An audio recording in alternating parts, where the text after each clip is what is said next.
Valius, norėtumėte į šį momentą reaguoti ar klausti, pasitikslinti, tai nenutolkim labai, tai prašom.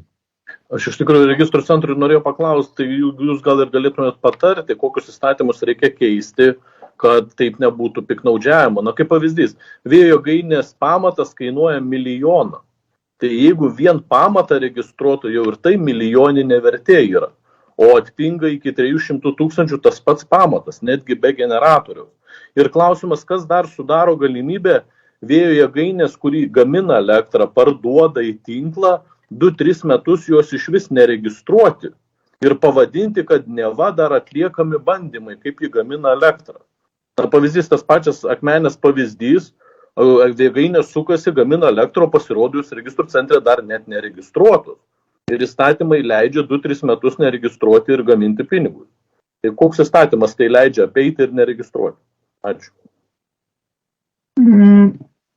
Šiam klausimui tikrai nebuvau pasiruošusi ir kokie įstatymai turėtų būti pakeisti. Šiai dienai yra inžineriniai įrenginiai nustatomi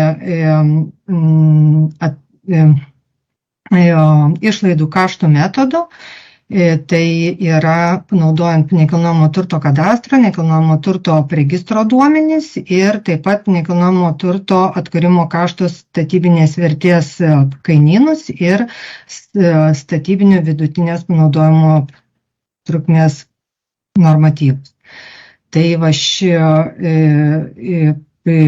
nekilnojamo turto mokesčio įstatymo 9 straipsnio 2 dalis, jinai panusako, kaip turėtų būti vertinami inžineriniai įrenginiai, kas yra inžinerinis įrenginys, iš ko jisai susideda, nurodo statybos įstatymas.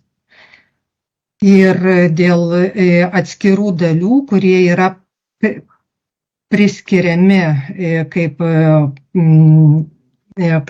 kilnojamam turtui arba nekilnojamui, tai mes išskaitome iš teisės aktų, bet labai konkrečiai parašyta, taip teisės aktuose nėra, bet iš tiksliausia tai yra parašyta iš statybos įstatymo ir iš aplinkos ministerijos atitinkamų straipsnių. O dėl registravimo gal galit pasakyti, kodėl 2-3 metus gali neregistruoti veikiančią jėgainę?